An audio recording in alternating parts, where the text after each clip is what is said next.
everybody. It's great to have a chance to talk with you on this milestone of a collective effort that we've all been involved in, the people on this stage today and many of you on this call as well.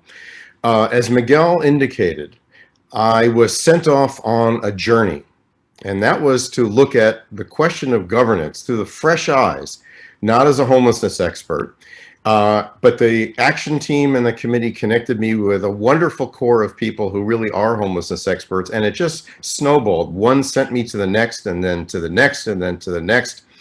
And I would certainly not say that I ever became a homelessness expert, but I became someone who knew enough about homelessness to be able to look at it from a governance lens. Maybe someday, if I interview more people, they'll allow me to call myself an expert adjacent, but I think I'm really not there yet. But it turns out that a person with general knowledge might see things a little bit differently from a governance perspective. But some things we all see, that above all else, homelessness in Los Angeles is a human tragedy, not just a policy problem, not just a governance problem. We see it every day on the streets, and sometimes we see it not on the streets, but in other places. It's fundamentally a question of racial inequity. With 9% of the county's population, African Americans represent 40% of those who are unhoused and unsheltered. We also see economic inequity. We see a failure in affordable housing. And we also see the connection between other systems, everything from mental health to incarceration, to child and welfare services, all of which are implicated in this vast problem that we want to get our arms around. There's probably never been an issue like this, but it's one that I felt it was important to look around the world as well, to see what's happening in other countries, around the country, to the East Coast, to the Midwest, to the Northwest, and even within LA ourselves. And what that led me to was the opportunity, which I am very honored to have been asked to do, is to analyze what the problem is in governance regarding homelessness in Los Angeles and make a recommendation, not a menu of recommendations, but a recommendation. And that's what I'm going to present to you today. So next slide, please. And I begin with the one thing I did know going into this, which is how LA government operates. And this map will not be new to anybody who has been around and involved in politics and government. For some of you, maybe it's the first time to really see it. We begin with the already complex and dysfunctional LA governance system, the largest county in the United States. And this whole map, not the green parts, which are the surrounding counties, is the county of Los Angeles. The area in gray is unincorporated territory governed directly by the County Board of Supervisors. That jagged looking creature in the middle that's all in white is the city of Los Angeles, and we'd have to take a full course to explain how it grew to look like that. And in colors are 87 other incorporated cities in the county of Los Angeles, each with control of land use, although a number of them contract for police services and fire services with the county of Los Angeles. It's a very complicated situation, even in the best of times, and even for issues that local government more normally deals with, such as policing and transportation, but not for homelessness, because this multi-caused, multi-jurisdictional crisis is one that is immensely difficult for this body of governments to handle together. Next slide. Grafted on top of that is a homelessness governance system that we've sort of established a piece at a time here in Los Angeles over the last 20, 25, almost 30 years, in which the power to control and operate programs in Los Angeles is shared by two of the largest governments in the United States, the city and county of Los Angeles, who do occasionally work together, often do not work together, sometimes end up in court against each other. Very proud bodies with great histories and amazing tasks and duties, some of which would outweigh the difficulties of any comparable city or county in the country. And in 1993, an attempt was made to kind of center the system. Once again, it was under pressure of a legal battle. There was a lawsuit of the city against the county about the delivery of services, and one agreement was the creation of a joint powers authority, which means a formal governing agreement between the city and county of LA to create the Los Angeles Homeless Services Authority. That's called LAHSA, that most of us are familiar with. And as you see, in an ideal world, LAHSA would be the happy child in a happy marriage and would be able to make sure that homelessness policy is handled expeditiously and effectively without too much politics. But we piled complication on top of complication. Among them, there are several governing boards of LAHSA. One is the LAHSA Governing Board, which is half city, half county, but no elected officials on the board, only appointments. And a continuum of care board, which is demanded by the Federal Housing of Urban Development for the use and direction of their funds.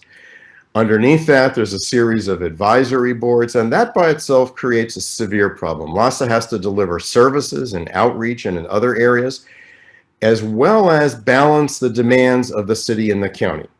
And as it's turned out, they've been not the happy child of a happy marriage, but sometimes being sent to the grocery store by one and sent to a park by the other. So one day the city, perhaps a city council member, calls and asks LAHSA to come and fix something in a district. But then a few days later, the county wants something different done, and LAHSA has to respond to both.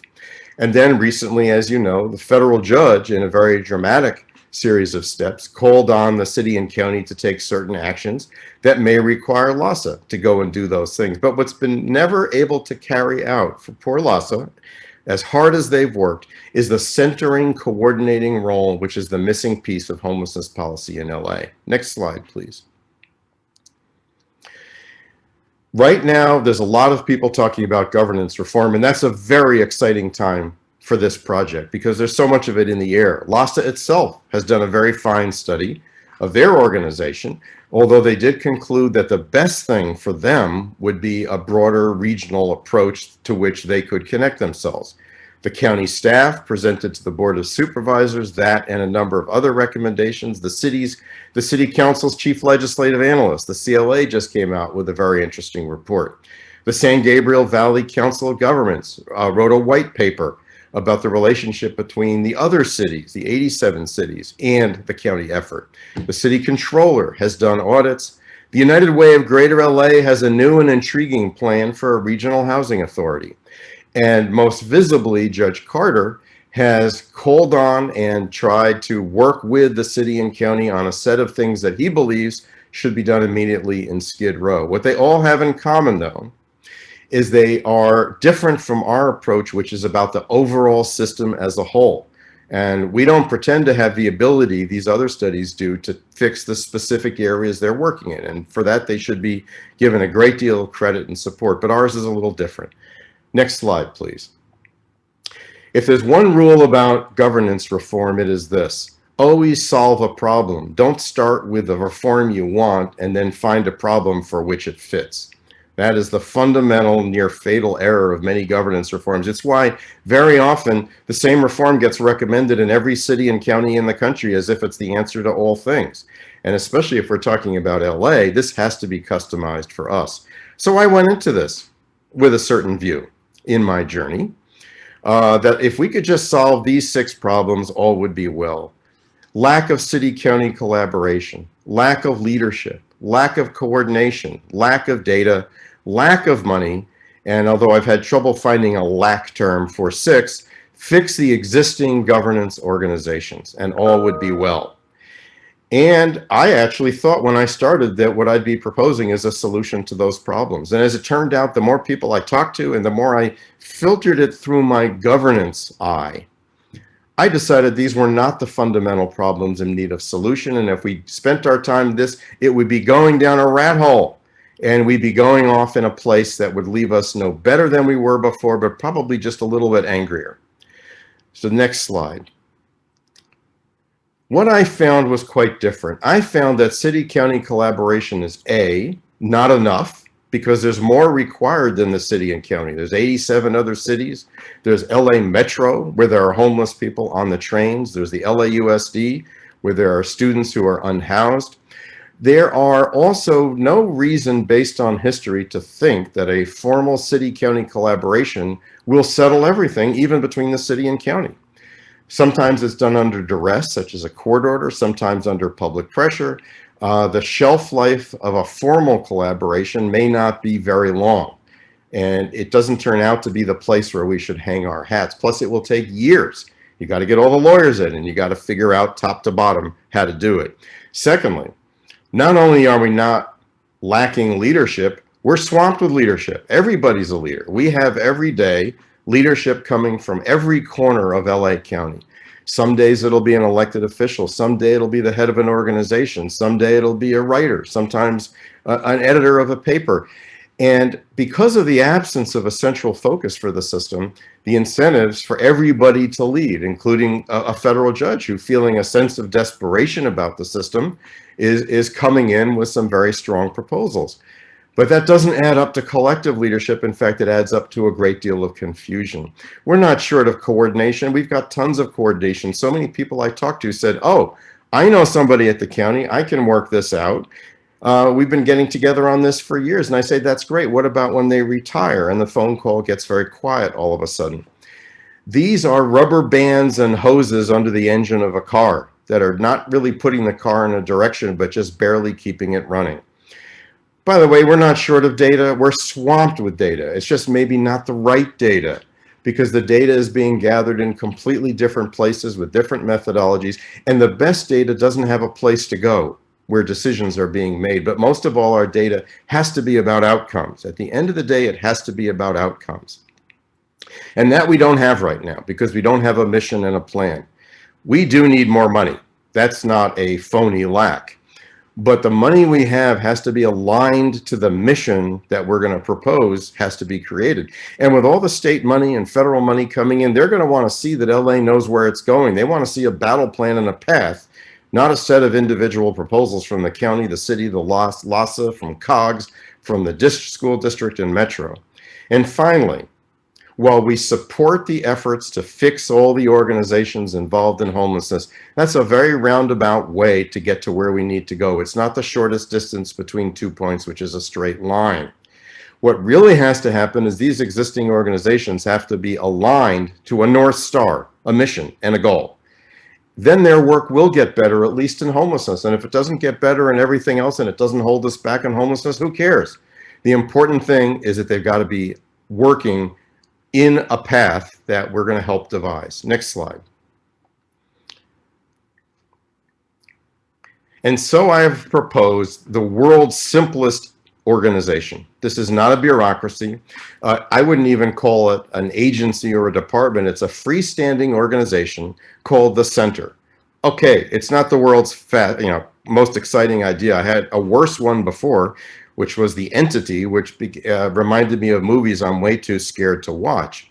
But what it is it's a functional title. And I would recommend all of you think about a better title, and maybe we'll have a contest. It's a little bit like when you're on the road and you're starving and you just see a big sign that says food in 5 miles without the name of the restaurant. If you're hungry enough, that function needs to be taken care of. You'll pull in. So for a placeholder, the Center is the center that fills in the missing piece that I found is the problem. The problem is the lack of a center. There is no center to the homelessness effort. And if we establish this with a CEO, with a strong governing board, a strong oversight board, and with these functions, strategic planning, find us a road, a path forward that we can agree on, and then measure the outcomes. Don't get swamped in data. Hold everybody accountable, not for everything they do. We don't care what mistakes get made elsewhere, just for this.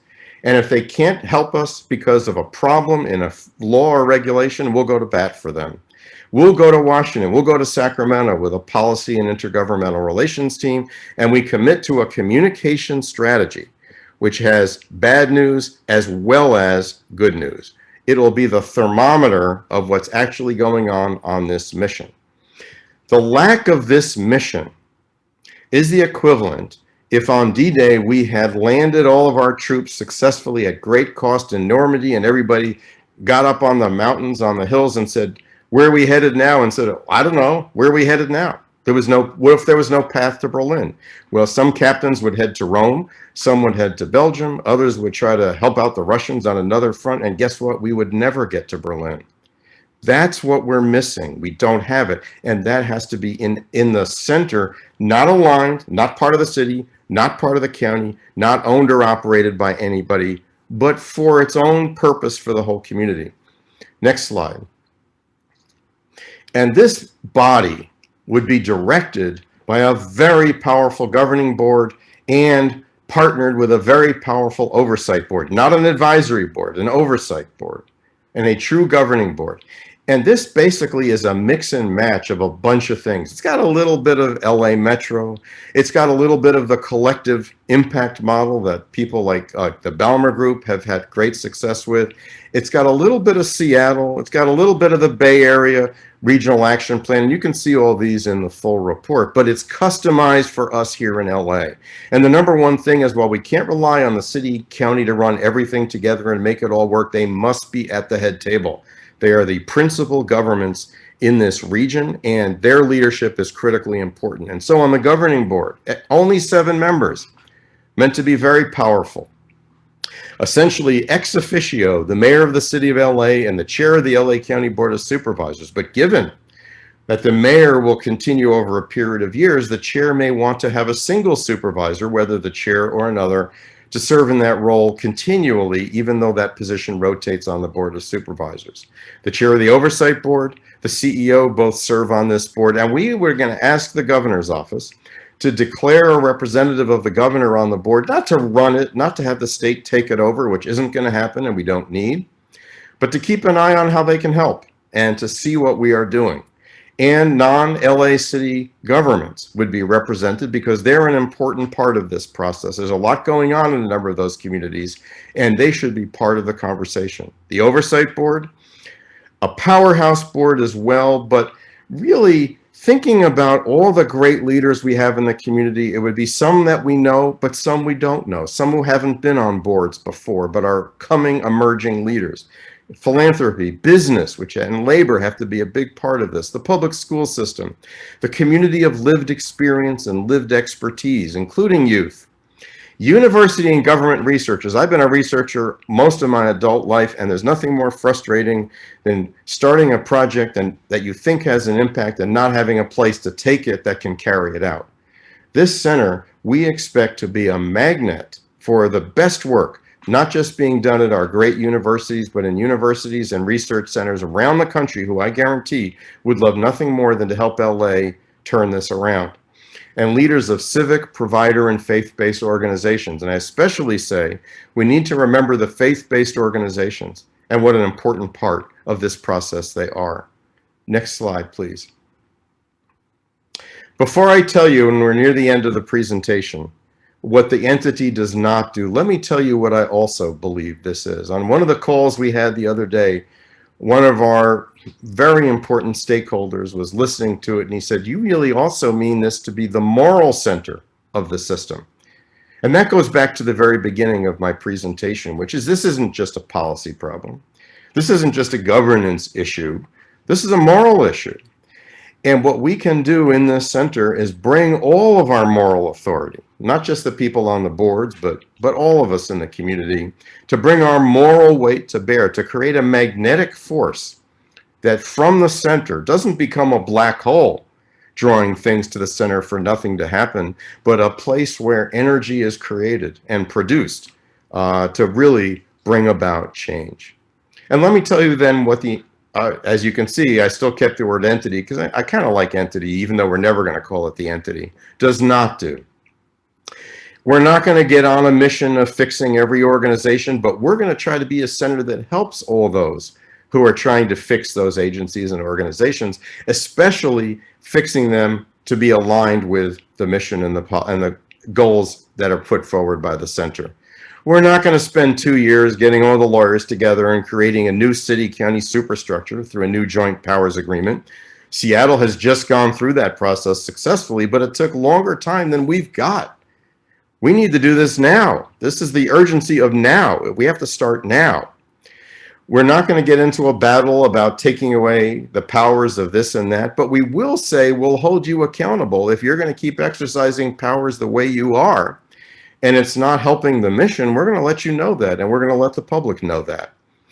The center is not going to be a service provider. There's plenty of great service providers out there doing wonderful work.